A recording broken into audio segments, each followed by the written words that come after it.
Amelia Worthington stepped out of her sleek black sedan, smoothing the folds of her tailored burgundy dress as she surveyed the Lux Drive showroom. The glass walls sparkled in the afternoon light, showcasing an array of pristine luxury vehicles. Her eyes lingered on a metallic blue Aston Martin DB11, its polished surface reflecting the sun's rays in brilliant flashes. As she walked toward the car, she was aware of the eyes on her.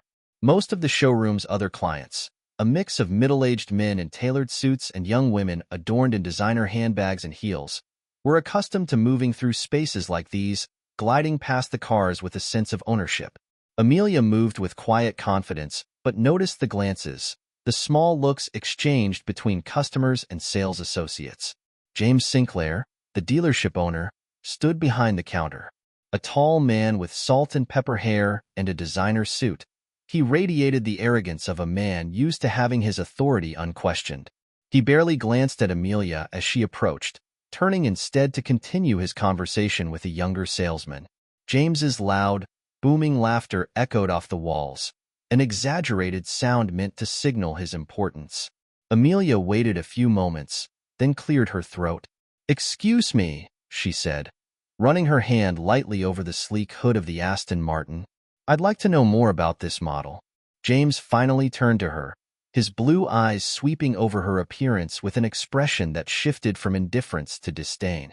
Despite her impeccable appearance, his lip curled slightly as he replied, "Perhaps you'd feel more comfortable at our used car location across town?" His voice dripped with condescension. "This vehicle," he added with exaggerated emphasis, "is rather exclusive." Amelia felt her spine stiffen, but she kept her tone even. "I'm aware of the exclusivity of this model," she replied, her voice calm and steady. "I'd like to discuss the performance specifications and customization options." James's laugh was loud enough to turn a few heads. "Ma'am, this Aston Martin costs more than most people make in 5 years," he scoffed. "I don't want to waste your time or mine." He turned away, sharing a smirk with the salesman next to him, who chuckled uncomfortably. Amelia took a deep breath, then spoke again, her voice firm. "You're wasting my time right now, Mr. Sinclair. I asked you to show me this car." James's amusement faded, replaced by irritation. He put on a strained smile and stepped closer, his voice dropping as he said, "We have standards here at Lux Drive. We cater to a certain clientele. I'm sure you understand." He gestured dismissively toward the door. "Maybe it's best if you leave before this becomes uncomfortable." Amelia held her ground, her chin lifted and her eyes steady. "I'd like to speak to the manager," she said, knowing full well he'd respond with smugness. She was counting on it. James puffed out his chest and sneered. "I own this dealership," he declared proudly, "so now I'm asking you to leave." Amelia's expression didn't change. She had dealt with men like him her entire life, in boardrooms and courtrooms. She remained unmoving, which only heightened James's irritation. With a flourish, he pulled out his phone. "Security," he called out, loud enough for everyone to hear. "And I'm calling the police. We don't need any trouble here." Amelia's calm expression barely flickered, though her mind was already calculating her next move. She knew what the stakes were, and she knew how to play this game. This time, she wasn't going to let this pass unchallenged. She watched as 2 uniformed security guards arrived, glancing nervously at her and then back at James, unsure of how to proceed. Moments later, 2 police officers entered the showroom. James, still seething, spun a tale of disruption, painting Amelia as an aggressive intruder. Although Amelia maintained her composure, the officers moved toward her, handcuffs in hand. Without raising her voice, she tried to explain the situation, but her words fell on deaf ears. The cold metal of the handcuffs bit into her wrists as the officers led her toward the door. As she passed James, he leaned in, his voice barely a whisper, but his tone dripping with contempt. "Next time," he sneered, "know your place." Amelia walked out of Lux Drive with her head held high, ignoring the stares and whispers of the other customers. She knew the humiliation was temporary. Her calm, steady gaze would have unsettled James if he had noticed it. But he didn't. As the police car drove away from the dealership, Amelia's thoughts shifted to her son, Ethan. She knew he would be infuriated when he heard what had happened, and he would demand they take action. She had taught him to fight injustice not with anger but with strategy, to let intelligence and determination be the sharpest weapons in the face of prejudice. Looking out the window, Amelia allowed herself a small smile. She had faced discrimination before, but this time, she had the means, the influence, and the connections to make it right. This time, she wouldn't just be taking a stand for herself. She would be making a statement for all those who had experienced this silent but potent form of exclusion. What James Sinclair didn't know about her could fill volumes, and his ignorance was about to cost him dearly. Amelia Worthington sat quietly in the back of the police car, her wrists sore from the cold grip of the handcuffs. She replayed the past hour in her mind, but refused to let anger cloud her focus. Years of facing challenges had taught her to find strength in moments like these. Her expression remained calm, though her thoughts were already racing. As the car moved through the busy city streets, memories from Amelia's past appeared in her mind, one after another, like scenes from a movie. She had been born to a hard-working family in Detroit. Her father was a factory worker, and her mother taught school. Amelia's parents had always stressed the importance of hard work and self-respect. Even as a young girl, she'd been ambitious, determined to achieve more than what her circumstances seemed to allow. After high school, Amelia had taken on several jobs to support herself through college. There were times when she worked late nights and studied until dawn, determined to earn her degree. She was the only black woman in most of her finance classes, and later, the only one in the offices where she worked. Despite the doubts of those around her, she rose quickly through the ranks, driven by her work ethic and sharp mind. When Amelia became pregnant with her son, Ethan, her life changed forever. Her husband, Marcus, passed away unexpectedly when Ethan was just a toddler. Amelia was left to raise him alone while advancing in her career. She worked harder than ever, pushing through the grief, balancing motherhood and her demanding job. Every decision she made was not just for herself, but for Ethan as well. Over time, Amelia's hard work paid off. She founded her own company, Worthington Financial Group. What started as a small consulting firm quickly grew into one of the city's most respected financial advisory companies. By the time Ethan was in high school, Amelia was managing millions of dollars in assets for influential clients. Yet, no matter how high she climbed, she never forgot the struggles she had overcome. Despite her professional achievements, Amelia's greatest pride was her son, Ethan. He had inherited her intelligence and determination. As he grew, she taught him her values, dignity, perseverance, and the importance of standing up for what was right.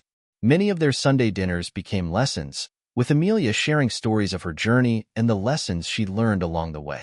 Ethan listened closely, absorbing her words. After graduating from law school with honors, he specialized in civil rights and corporate law.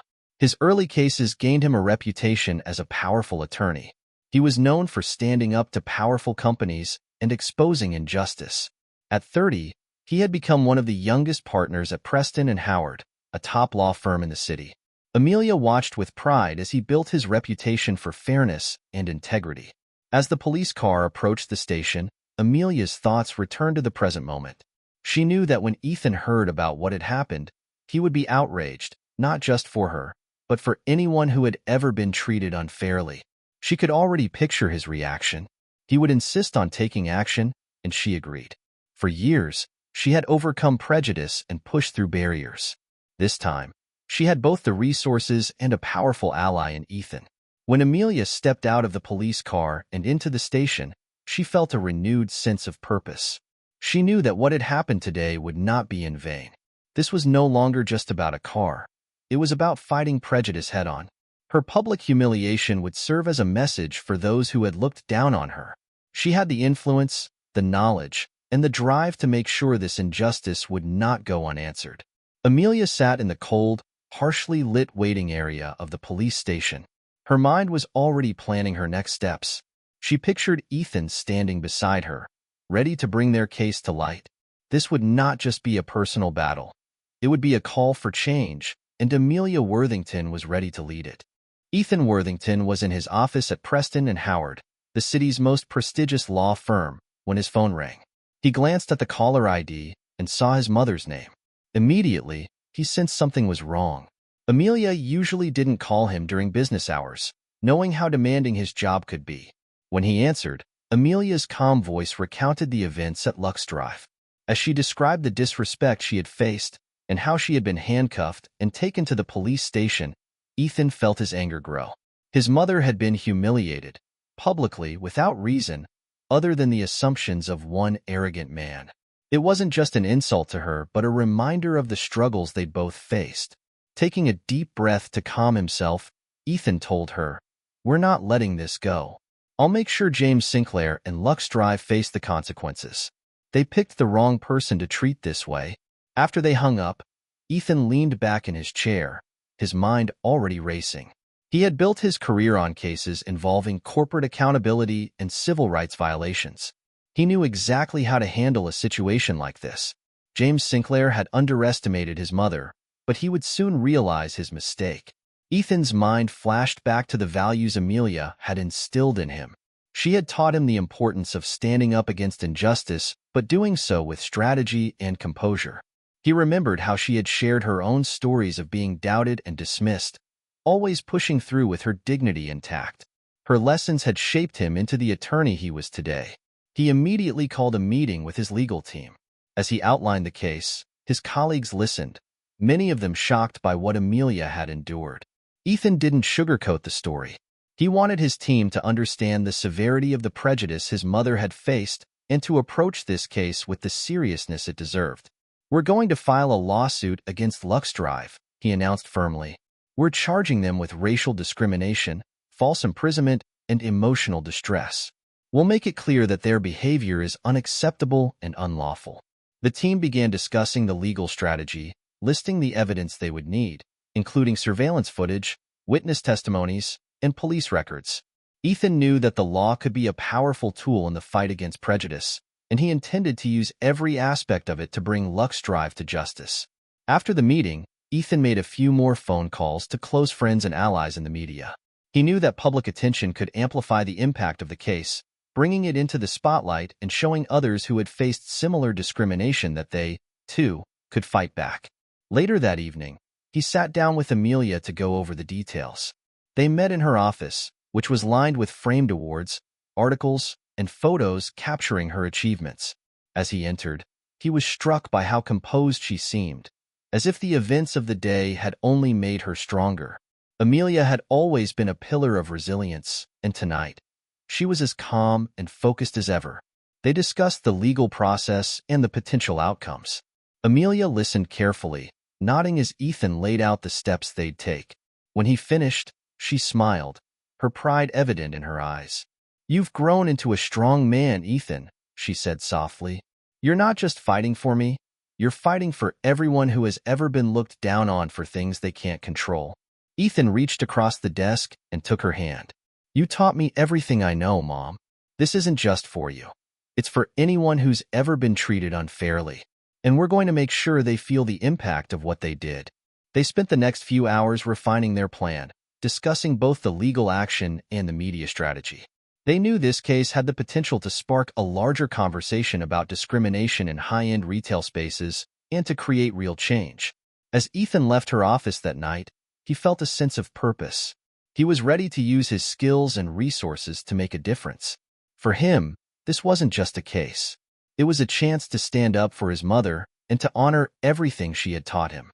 He was determined to see justice served and to make sure no one else would have to endure what she had. In the days that followed, Ethan and his team prepared to take Lux Drive to court. They gathered evidence, spoke with witnesses, and lined up powerful allies. Each step brought them closer to the moment when James Sinclair would have to face the consequences of his actions. The battle was just beginning, but Ethan was ready. Within days, news of Amelia's experience at Lux Drive began to spread, igniting both outrage and curiosity. Ethan and Amelia had carefully crafted a strategy that went beyond the legal action they'd filed. They intended to expose not only the discrimination Amelia had endured, but also the broader, often silent, prejudice that existed in luxury spaces. With the help of some influential contacts, they leaked the story to several journalists who were all too eager to report on the incident. The headline read, "CEO detained at Lux Drive 4, looking out of place, racial profiling in high-end retail? The story went viral within hours, and Amelia's name quickly became synonymous with resilience against discrimination. Social media buzzed with support, and countless others shared similar experiences, giving a voice to incidents that had often gone unreported or ignored. Amelia and Ethan were flooded with messages, people thanking them for taking a stand, for being a voice they themselves felt they didn't have. Meanwhile, LuxDrive's reputation began to suffer. James Sinclair, who had initially dismissed the entire incident as a misunderstanding, found himself the target of scrutiny. Reporters reached out to him, demanding comments, but his dismissive responses only worsened the situation. Public backlash grew, and the dealership's sales took an immediate hit as loyal customers began questioning their association with such a brand. Behind the scenes, Amelia was working on a plan even more strategic. Through Worthington Financial Group, she quietly began acquiring shares in LuxDrive's parent company, Imperial Motors International. Her connections in the finance world allowed her to quickly secure the support of other shareholders who had taken note of the bad press surrounding LuxDrive. By the end of the week, Amelia's company had a controlling interest in Imperial Motors, placing her in a powerful position. James Sinclair, meanwhile, was struggling. Every day brought new questions from the board of Imperial Motors about his behavior and its effect on the company's reputation. He brushed off their concerns, confident that the matter would blow over, even as his dealership saw fewer and fewer customers. However, he was increasingly aware of the tension from those above him. He could feel his control slipping, though he stubbornly refused to acknowledge it. One afternoon, as James sat in his office reviewing plummeting sales figures, his assistant entered, looking tense. "Mr. Sinclair, the board of Imperial Motors would like you to attend an emergency meeting tomorrow," she said. James frowned, suddenly uneasy. He nodded slowly, waving her off, but a nervous feeling had started to settle in his stomach. He had thought he could ride out the storm, but it was clear that the company's executives had other ideas. At that same moment, Ethan and Amelia were finalizing their legal and media strategies. Ethan had gathered strong evidence for the lawsuit, including security footage, witness testimonies, and records from the police report. In addition, several former LuxDrive employees had come forward, describing a pattern of discrimination under James Sinclair's leadership. The testimonies painted a clear picture of a toxic work environment and unethical business practices that aligned with what Amelia had experienced. Ethan held a press conference the next morning, standing before a crowd of reporters. "This case is not just about my mother," he began, his voice calm but firm. "It's about every person who has been judged unfairly, treated as if they don't belong, because of assumptions based on race, gender, or background. LuxDrive and its leadership have shown a pattern of behavior that has harmed countless individuals, and we intend to hold them accountable." Amelia stood beside him, proud and resolute. She had chosen to attend the press conference not as a victim but as a powerful symbol of resilience. Her presence reinforced Ethan's words, and she gave a brief statement, thanking everyone who had shown their support and pledging to fight for change in both the legal and business worlds. The following day, James arrived at the Imperial Motors headquarters, his confidence dwindling as he noticed the stern expressions of the board members seated around the long, polished table. They presented him with the facts: public backlash, negative media coverage, and the impact it had on sales. The board had seen enough. They demanded his resignation, making it clear that they could no longer allow someone with his track record to jeopardize the company's reputation. Shocked and humiliated, James tried to protest, but his words fell on deaf ears. He was quickly escorted from the building, his position stripped, his influence gone. For the first time, he realized the cost of his arrogance. He had underestimated Amelia, just as he had underestimated many others before her, and now he was facing the consequences. Meanwhile, Amelia received word of the board's decision. She smiled at the news, though it was not a smile of triumph but one of satisfaction. This wasn't about revenge, it was about justice. She knew that this was just one part of a larger battle, but it was a significant step toward change. In the days that followed, LuxDrive announced new policies, implementing mandatory diversity and inclusion training for all employees and restructuring their leadership. These changes, Amelia and Ethan hoped, would make the company more welcoming to all clients, regardless of background or appearance. As for James Sinclair, he was left with the ruins of a reputation he had once thought unshakable. The same media that had once praised him as a successful businessman now criticized him for his arrogance and prejudice. For the first time, he faced the reality of his actions and the deep impact they had on others. Amelia had turned the tables. By remaining calm, strategic, and unshaken, she and Ethan had not only reclaimed her dignity but had also set a powerful example. It was a victory that extended far beyond the walls of LuxDrive, offering hope to anyone who had ever been judged unfairly. And as she reflected on the journey so far, Amelia knew this was only the beginning. As Amelia and Ethan moved forward with their lawsuit against LuxDrive, their strategy evolved to address not only the personal injustice Amelia had faced but the broader, systemic issues within the luxury retail industry. The lawsuit, filed by Ethan on behalf of his mother, accused LuxDrive and James Sinclair of racial discrimination, false imprisonment, and emotional distress. With the evidence they had gathered and the strength of public support, their case was quickly gaining momentum. Ethan's legal team went into full force, compiling every piece of evidence to make the case airtight. They had security footage showing James's initial dismissal of Amelia, witness testimonies from other customers who had observed the incident, and statements from former employees who described LuxDrive's hostile and discriminatory culture. These ex-employees revealed stories of casual prejudice and disrespectful treatment of clients they were instructed to see as undesirable. The stories painted a damning portrait of LuxDrive, one that could not easily be ignored. While the lawsuit prepared to enter the discovery phase, Amelia made full use of her newly acquired influence within Imperial Motors International, LuxDrive's parent company. Now, as a major shareholder, Amelia attended board meetings, bringing both a business perspective and a moral obligation to hold the company accountable. Her presence on the board was powerful. She was no longer just a customer who had been wronged but a respected CEO who now held significant control over the company's future. At a board meeting the following week, Amelia laid out her concerns to the other directors. If LuxDrive continues its practices unchecked, our brand image and bottom line will suffer irreparably, she said firmly, her voice steady. We need immediate reforms, new training, new policies, and, most importantly, new leadership. LuxDrive should be a place that welcomes every customer with respect and integrity. The board members, aware of the lawsuit and the public backlash that had already affected their sales, agreed. They couldn't afford to ignore the financial risks posed by LuxDrive's tarnished image. One board member spoke up, voicing support for Amelia's proposed changes. We can't let one individual's outdated mentality ruin what we've built, he said. If LuxDrive is to survive, we must rebuild it from within. The board agreed to institute sweeping changes, beginning with a complete overhaul of LuxDrive's leadership. They would implement mandatory diversity and inclusion training, restructure hiring practices to ensure fair representation, and create a zero-tolerance policy for any form of discrimination. Amelia left the board meeting feeling a sense of accomplishment. She had secured not just justice for herself, but a commitment to long-term change within the company.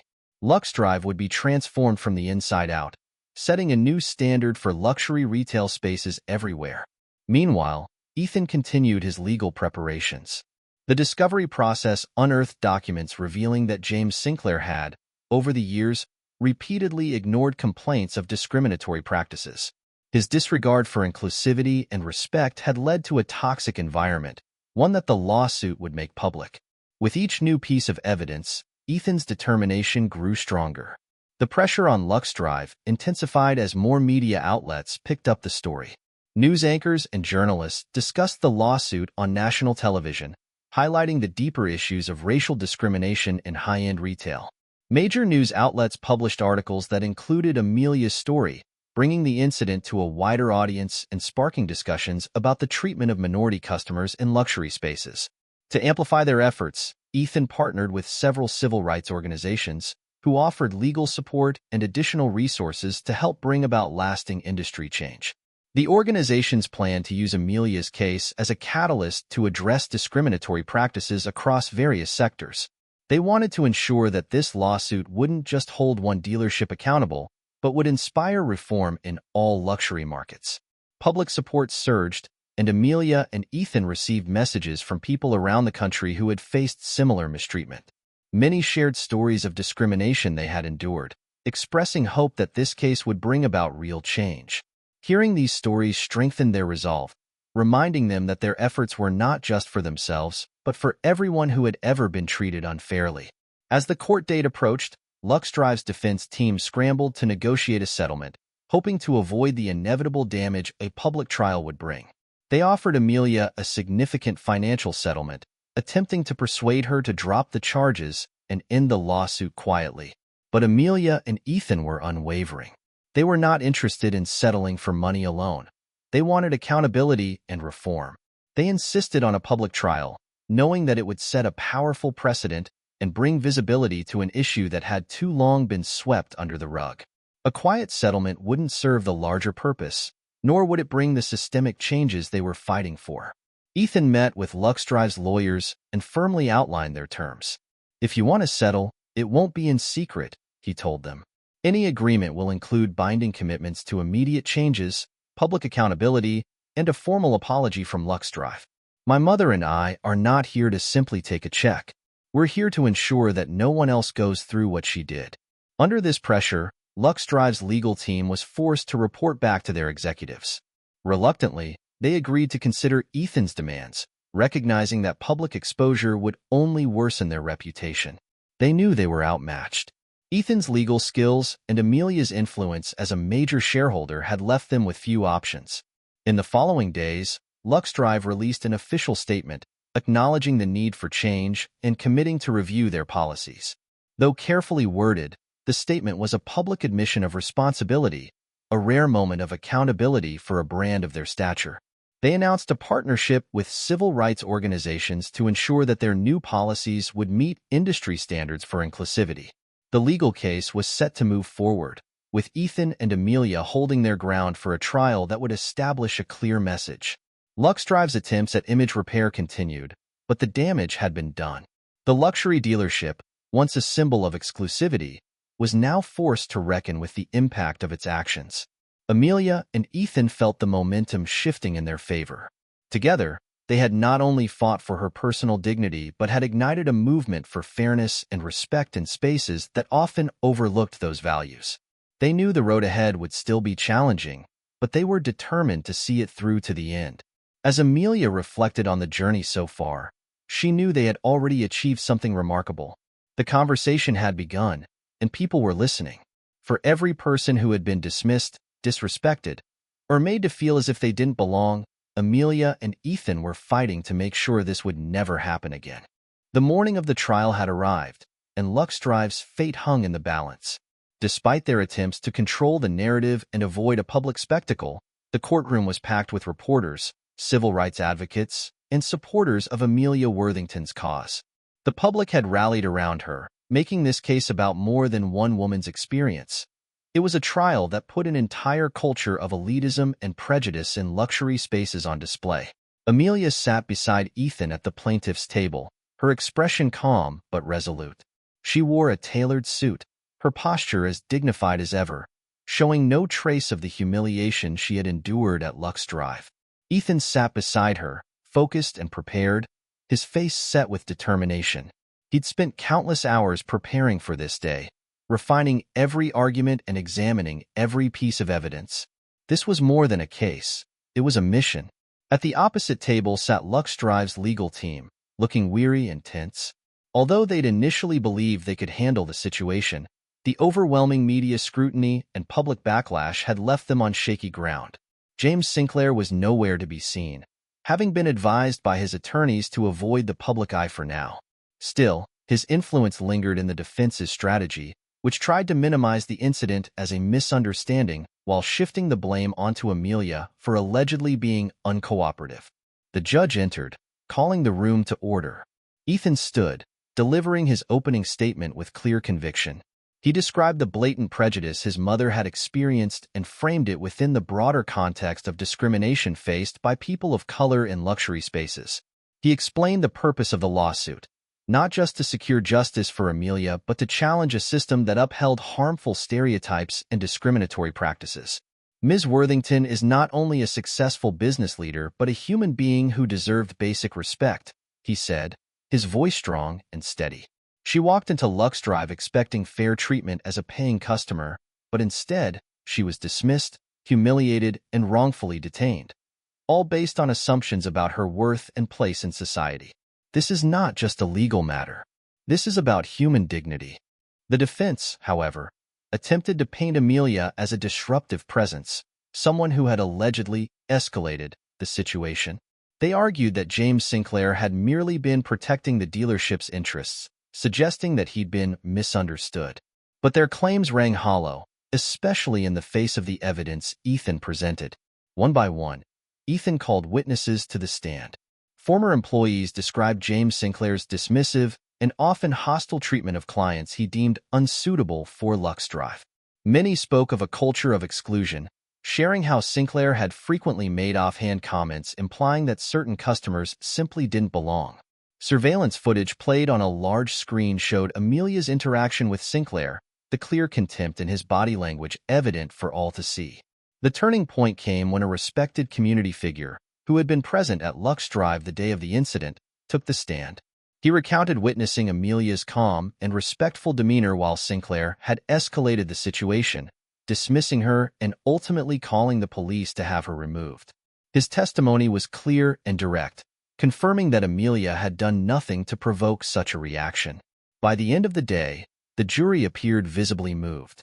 Ethan's evidence had been meticulously presented, and every argument made by the defense had been swiftly dismantled. The defense lawyer tried to regain control with a closing statement, arguing that Sinclair had acted in good faith, but the damage had already been done. Finally, Ethan gave his closing statement, his voice measured but full of conviction. This case is about more than one person's experience. It's about a system that has, for far too long, marginalized people based on appearances and assumptions. It's about ending the cycle of humiliation and indignity faced by countless individuals who walk into spaces like Lux Drive, only to be told, subtly or not, that they don't belong. Today, we have the chance to say no more. The jury deliberated briefly before returning with their decision. They found Lux Drive guilty of racial discrimination and wrongful detention. The verdict brought a sense of relief and validation for Amelia and her supporters.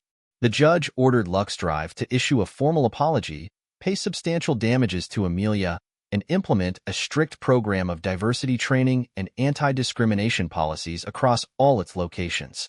Ethan turned to his mother, a proud smile on his face.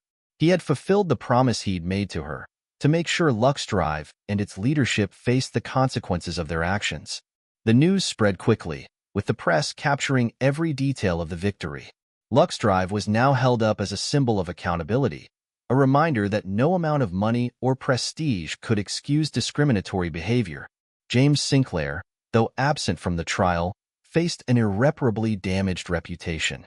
Former clients and colleagues distanced themselves from him, his once celebrated career now overshadowed by the public shame of his actions. In the days following the trial, Amelia and Ethan received an outpouring of support. People from all walks of life reached out to thank them, sharing their own stories of injustice and prejudice. Many were inspired by Amelia's strength and by Ethan's relentless pursuit of justice. Together, mother and son had ignited a movement, turning one painful experience into a beacon of hope and change. On the evening after the trial, Amelia and Ethan sat together in her office, reflecting on everything they had achieved. The city lights glowed outside the window, casting a warm light over the room as they spoke quietly, appreciating the victory and the impact it would have. "Mom," Ethan said, raising his glass in a toast, "you taught me that justice isn't just about what's right in the law, it's about what's right in our hearts." Amelia raised her glass, her eyes filled with pride. "And you showed the world what it means to fight for that justice," she replied. "I couldn't have asked for a better partner in this journey." They clinked their glasses, sharing a moment of quiet satisfaction. Lux Drive would never be the same, but neither would they. Together, they had created a lasting legacy, a story that would be told for years to come, inspiring others to stand up and demand the respect and dignity they deserved. As they toasted to their victory, they knew that this was not the end but the beginning of a new chapter. one in which justice, respect, and integrity would be their guiding lights, helping others find the courage to fight for what was right. The impact of the trial reverberated beyond the courtroom and quickly reshaped Lux Drive from the inside out. The dealership, once a fortress of exclusivity and elitism, now faced intense scrutiny from the public, activists, and the board of its parent company, Imperial Motors International. With James Sinclair's forced departure, Imperial Motors had no choice but to implement the changes Amelia and Ethan had fought so hard to bring about. Within weeks, Lux Drive began a complete restructuring. They hired an outside consulting firm specializing in diversity and inclusion to overhaul policies and practices. A new CEO was appointed, a woman with a strong record in ethical business leadership, whose priority was not just to sell luxury cars, but to redefine the customer experience. Her first order of business was to send an apology letter directly to Amelia Worthington, acknowledging the harm done and committing to significant reforms. For Amelia, the apology was a satisfying acknowledgement of the injustice she had faced, but the most gratifying part was seeing real change implemented. She knew that her actions had helped set in motion an industry shift that would ultimately affect thousands of employees and customers across all of Imperial Motors dealerships. At the same time, Ethan used the platform he'd gained from the high-profile case to take the mission even further. Inspired by the stories that people had shared with him and his mother, he partnered with civil rights organizations and launched the Equal Access Initiative, a nonprofit dedicated to eradicating discrimination in high-end and corporate spaces. The initiative provided legal aid and support to individuals who experienced racial profiling or unjust treatment, ensuring they had the resources to fight back and hold businesses accountable. To raise awareness, Ethan hosted public forums and workshops, often joined by Amelia, where they spoke on the realities of discrimination in luxury markets. Together, they shared their journey, showing others that resilience and determination could dismantle even the oldest structures of bias. Their foundation quickly gained momentum, attracting donations from prominent business leaders and celebrities who recognized the importance of their cause. Meanwhile, Imperial Motors publicly announced new corporate policies. They mandated company-wide diversity training, hired a team to oversee equitable hiring practices, and created a new code of conduct, vowing to treat every customer and employee with dignity and respect. Every dealership under the Imperial Motors umbrella was required to adopt these changes, and employees were encouraged to report any discriminatory behavior. To reinforce their commitment, the company pledged to donate a percentage of its annual profits to the Equal Access Initiative. The changes within Imperial Motors did not go unnoticed. The media, which had followed Amelia's case closely, praised the reforms, noting that the luxury car market seemed to be stepping into a new era of inclusivity and respect. Publications hailed Amelia and Ethan as champions of social justice, commending them for holding a powerful company accountable and transforming their painful experience into a powerful movement for change. On a sunny afternoon a few weeks after the trial, Amelia and Ethan visited a community event organized by the Equal Access Initiative. As they walked among the booths, they spoke with people who had followed their story, many of whom shared their own experiences of discrimination. It was clear that what they had done resonated deeply, offering hope to people who had long felt overlooked and silenced. As they spoke to the crowd, Amelia felt a profound sense of accomplishment. Standing beside her son, she saw how far they had come, from a moment of humiliation to a movement for justice. She could see the pride in Ethan's eyes, and she felt grateful for the values she had instilled in him: strength, integrity, and a commitment to justice. Later that day, Ethan approached her with a thoughtful expression. "Mom," he began, "I think it's time we did something even bigger." Amelia raised an eyebrow. "Bigger than a foundation and a legal movement?" Ethan smiled. "Yes, I want to take this to the corporate level.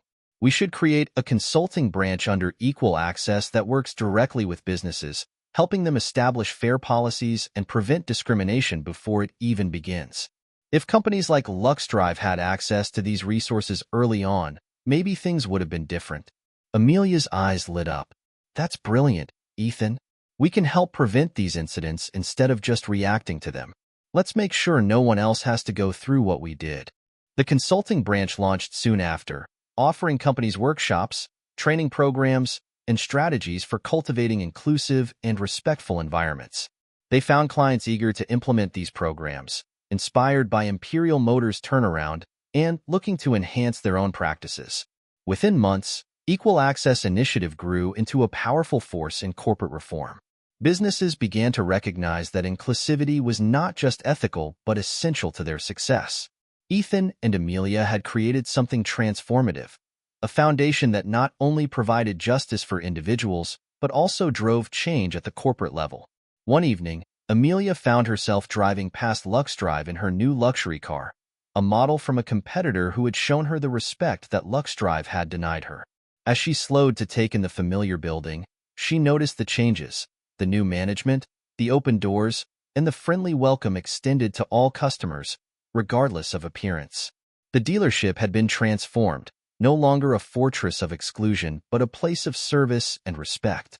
Amelia smiled as she drove on, a feeling of closure settling over her. She had done more than purchase a car. She had shown Lux Drive and the world that dignity and justice were not negotiable. She had taught her son the power of integrity, and together, they had left an impact that would resonate for years to come. In the quiet of her car, Amelia reflected on the journey. She had turned a moment of pain into a powerful legacy, one that would continue to inspire others to stand tall, to seek justice, and to transform their own experiences into positive change. And as she thought about the future, she felt a deep satisfaction. She and Ethan had not only won a case, they had changed an industry. They had built something that would help countless others find their voices and claim their rightful place in spaces that once tried to shut them out. Months after the landmark trial, the changes Amelia and Ethan had inspired continued to ripple through the community and beyond. Lux Drive, once a symbol of elitism and prejudice, had transformed into a model of inclusivity, transparency, and respect. Under new leadership and with fresh policies, the dealership reopened, adopting a new motto that emphasized equality and customer appreciation. The Lux Drive staff underwent extensive training, not just in diversity and inclusion, but in customer respect and service excellence, making it a place that was truly welcoming to all. Amelia's influence within Imperial Motors remained strong. As a board member, she ensured that the reforms they had introduced weren't just temporary fixes, but were fully integrated into the company's culture. Every dealership under the Imperial Motors umbrella now operated under strict policies to prevent discrimination, and Amelia worked closely with the company's leaders to establish benchmarks, reviews, and accountability measures. For Amelia, these changes weren't just a victory. They were part of the legacy she had spent her life building. The Equal Access Initiative, which she and Ethan had founded, became a national movement. News of their consulting services spread, and soon, companies across different industries sought their guidance to improve their own practices. They provided workshops on empathy and inclusivity, offered tailored training programs for executives and employees, and published a widely distributed guidebook titled The Dignity Code, which laid out practical steps for creating respectful, welcoming environments. One evening, Amelia and Ethan hosted a gala fundraiser for the Equal Access Initiative. The venue was packed with supporters, from business leaders and civil rights advocates to people who had been personally impacted by the movement.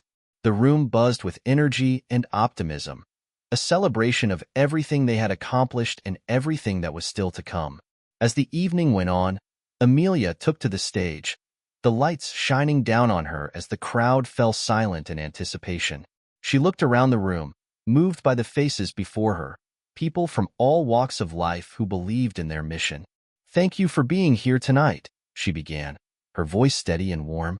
"When Ethan and I started this journey, we didn't know where it would lead. We only knew that what happened to me at Lux Drive was wrong, and that it was not only my responsibility but my calling to make sure it didn't happen to others.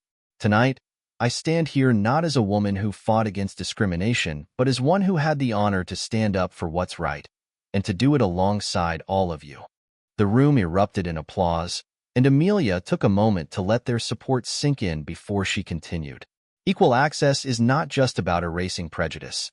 It's about creating a world where everyone, regardless of race, background, or appearance, can enter any space with their head held high, knowing they belong. And together, we're making that world a reality. She gestured toward Ethan, inviting him to join her on stage. He stepped forward, smiling, and the crowd's applause grew louder. Amelia felt a surge of pride, seeing the man he had become, the attorney who had stood beside her, unwavering, and who now used his own voice to advocate for others. "Mom taught me to be strong and to never let anyone define my worth," Ethan said, turning to the crowd. What started as a personal fight for justice has turned into a powerful movement, one that's changing the way people are treated in places that were once exclusive or inaccessible. But this isn't the end of the road. We have more work to do, more lives to uplift, and more change to make. As he finished, the room gave them a standing ovation. Amelia and Ethan embraced, knowing that this was the culmination of everything they had worked for, a moment of shared triumph, of seeing their vision take shape before them. After the speeches, Amelia mingled with guests, listening to their stories and learning about the ways equal access had touched their lives. Some were clients who had found the courage to speak up after hearing her story. Others were business leaders inspired to create more inclusive workplaces. The connections she made that night strengthened her belief that they were on the right path. As the night drew to a close, Amelia and Ethan found themselves standing together on a balcony, looking out at the city lights. The view was stunning, and Amelia felt a sense of peace that she hadn't experienced in a long time. "You know," she said, breaking the comfortable silence, "when I walked into Lux Drive that day, I just wanted a car. I had no idea it would lead to this." Ethan laughed, a warm, genuine sound. Life has a way of turning simple things into extraordinary journeys. I don't think anyone could have predicted we'd be here. Amelia nodded, gazing at him with pride. "I couldn't have done it without you. You've become everything I hoped you would be, and more." Ethan took her hand, giving it a gentle squeeze. "You showed me how, Mom. You taught me that justice is not just about winning. It's about creating something better for those who come after us. This isn't just our legacy. It's the legacy of everyone who believes in a world where respect and dignity are the standards, not the exceptions." They stood in quiet reflection, feeling the weight and the beauty of everything they had accomplished together. In the days that followed, equal access continued to grow, with Amelia and Ethan leading the way. Their work inspired new policies, new practices, and, most importantly, new attitudes. Together, they had transformed an act of prejudice into a movement of respect, one that spanned beyond their city and reached people everywhere. As Amelia looked toward the future, she knew there was still much to be done, but she was no longer just one voice standing alone. She had built something lasting, something powerful, and alongside her son, she had created a legacy of justice and respect that would continue to shape lives for generations to come. And with that knowledge, Amelia Worthington felt an overwhelming sense of fulfillment. She had turned her pain into purpose, her struggle into strength, and her journey into a lasting impact that would inspire others to stand tall, to speak out, and to ensure that dignity belonged to everyone.